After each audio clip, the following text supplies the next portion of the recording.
All right, so are you ready to become like a financial expert? Because today, we're gonna like really dive deep into this whole world of financial literacy. Yeah. The listener sent in this source, and it's all about like the four essential rules of financial literacy. Oh, yeah. It was great. And I love a good rule, Yes, me too. especially when it comes to something as important as money, right? Absolutely. Yeah. And it's like really cool how this source goes beyond just the basic stuff. It Yeah. really digs into like why people have trouble with money, Yeah. even if they have a lot of it. Yeah, that's what really got me hooked too. Like it's not just about, being good at math or whatever. It's like understanding why we act the way we do with money. Right. So, Yeah. before we go like too deep into all that, let's just like set the stage. Okay. The source is saying that a lot of people just aren't financially literate at all. Yeah. And they even have this example, Yeah. this guy, Peter, who spends all his money the second he gets it. And it's easy to think, oh, I'd never do that. But maybe we all make those kinds of mistakes, just like smaller, That's true. Yeah. It's like easy to judge Peter, but maybe we're not that different. Right. So, this source goes on to say that not knowing about money can lead to some pretty bad outcomes. Oh, yeah, definitely. They even say 70% of lottery winners end up bankrupt. Isn't that crazy? I mean, you'd think winning all that money would fix your problems, but Right. really just brings out like the bad money habits you already had. Yeah, it really proves that it doesn't matter how much money you have, it's about how you use it. Exactly. Right, it's like they say, more money, more problems. Sure. But Yeah. if financial literacy is so important, why don't more people know about it? Well, the source points to a couple of things. Yeah. First, there's this conventional wisdom, like all the things we hear growing up about money. Yeah. Money doesn't grow on trees, or like that all debt is bad. Ugh. Yeah, my parents used to say that money doesn't grow on trees thing all the time. Yeah. I think it made me scared to spend money even when I had it. Yeah, I get that. And the source is saying that these ideas we pick up can really hold us back. Oh, yeah. Yeah. It's like we end up being afraid of money, afraid to take chances, afraid to even try and be wealthy. Yeah, it's like we're taught to be just okay with being average instead of trying to be really successful. Yeah. So how do we get past that? Well, this source says you got to be careful who you listen to for advice about money. Yeah. Are they actually doing well with their money, or are they just saying the same old stuff? So basically, don't take financial advice from broke people. Right. Find people who are actually living the way you want to live. Yeah, find people who are living the dream. Exactly. They can show you the way. Right. But it's not just like the outside stuff that holds us back. Oh, no, definitely not. Right. This source also talks about like how our own minds can get in the way. Yeah, like psychology. Yeah, and this is where it gets really interesting. They're saying that a lot of people are actually scared of learning about money. I know. Because deep down, they don't want to take risks. Or maybe they're scared of failing. Or even succeeding. Yeah, exactly. It's weird, but it's like if you don't think you deserve to be wealthy, Yeah. you might actually be stopping yourself from getting there. Right. So it's not enough to just learn about money. We have to change how we think about it too. Absolutely. All right, so let's get into these 4 golden rules. Okay. The first rule is don't invest in what you don't understand. Right. What do you think about that one? I think it's all about doing your research, Yeah. And it goes for everything with money, not just the stock market. Yeah. The source says the most important thing is to invest in yourself first. I love that. Like learn new things and improve your skills so you can earn more money. Yeah, like your brain is your biggest asset, right? So investing in education and learning new stuff, that's where it all starts. Exactly. They also talk about investing in your business if you have one. Things like marketing or creating new products, basically anything that helps you grow and make more money. That's right. And then there's the more traditional investments like real estate and stocks. Yeah, those are important too. But the main thing is understanding, right? Absolutely. Like, don't put money into something you don't get. No way. You have to know how it works, what the risks are, and how much you might make. You don't want to be like those people who just blindly follow trends or fall for get-rich-quick schemes. Right. Don't be a financial sheep. Exactly. Okay, so rule number 1 is don't invest in what you don't understand. Now let's move on to rule number 2. Debt is a powerful but deadly weapon. Ooh, that's a good one. Yeah, this one always gets people talking. I know, right? It definitely goes against what a lot of people think. Yeah, so the source is saying that debt isn't always good or bad. It's all about how you use it. So it's like we need to learn how to use debt the right way. Yeah. So what about this idea of good debt versus bad debt? What's the difference, and how can we tell which is which? Well, think of it this way. Debt is like a tool, like a chainsaw.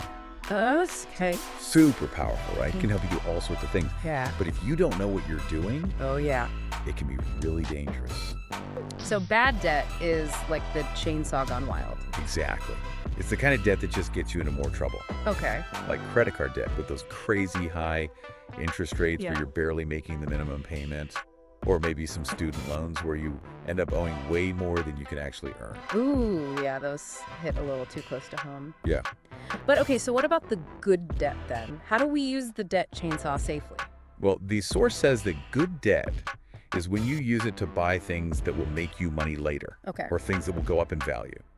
Like say you take out a loan to start a business. Right. And that business ends up making more money than the loan cost you. Okay.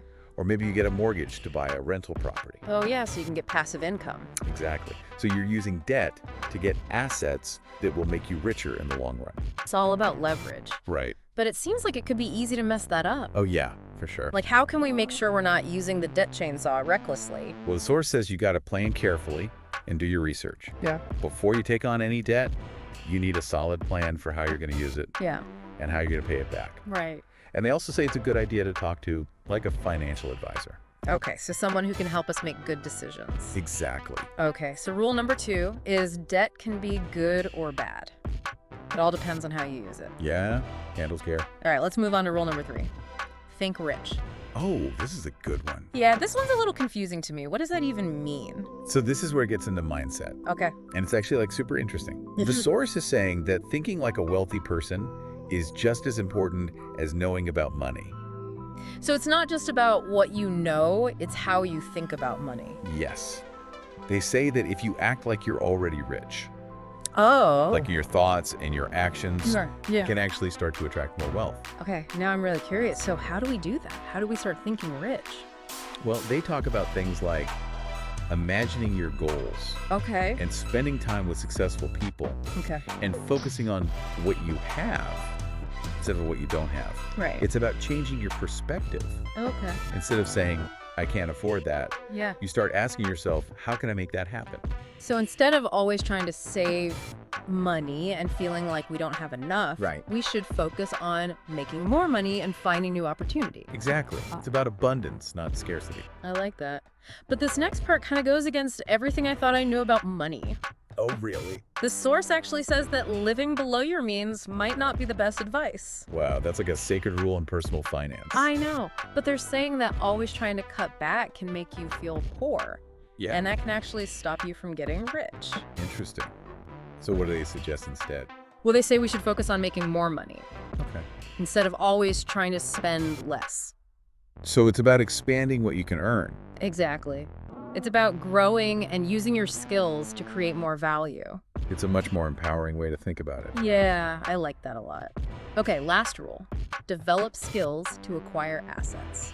Nice. This is where we put it all together, right? Yeah, this one's about building a strong foundation for long-term wealth. Okay, The source reminds us that assets are things that make you money, right. and liabilities are things that cost you money. So we want a lot of assets and not a lot of liabilities. Exactly. It's like building a financial fortress. Okay. Assets are your strong walls, your protective moat, Okay. your income-generating towers. I love those analogies. And liabilities are like the cracks in your walls, the leaks in your roof, Yeah. the things that drain your resources. Okay, so like a house you own and rent out would be an asset, Exactly. and a car loan would be a liability. Right. What are some other examples? Well, they talk a lot about developing high-income skills. Okay. This is where that investing in yourself part really comes in. Right, so it's not just about buying stuff. No. It's about learning and growing so you can make more money and build wealth. Exactly. They want us to figure out what we're good at and what we enjoy doing, Right. and then find ways to turn those things into a job or a business. It's like finding that perfect spot where your passion and your skills can make you money. Yeah, that's the dream. So how can our listeners actually use all of this in their own lives? What's the main message here? I think the main thing is that financial literacy isn't just about rules. You know, Yeah. it's about like changing how we think about money Right. Like realizing what we've been taught and then choosing to think differently. Yeah, like upgrading your financial operating system. I love that. We've been using like outdated software for too long. Yeah, we need a new program. We need to install a new program to help us reach our goals. And this deep dive has been like the instruction manual. From different types of debt to thinking rich to finding our talents, it's all about taking control. And building that foundation. Yeah, so we can be successful with money. Yeah, and remember, it's a journey, not a destination. Right. There will be ups and downs, Yeah, for sure. mistakes and challenges, but every step you take, Yeah. you're getting closer to that feeling of freedom and confidence with money. So before we go, let's give our listeners something to think about. Okay. Think of one skill you could start learning today that could make you good money. Ooh, yeah. It could be anything: coding, writing, public speaking, graphic design. So many options. The possibilities are endless. Yeah. The important thing is to choose something you're interested in, Yes. And something that you're good at. something that you're passionate about, and they can also make you money. Find that sweet spot. Exactly. Where your passion and your skills can bring you wealth. That's the dream. So keep learning, stay curious, and keep taking those steps towards financial success.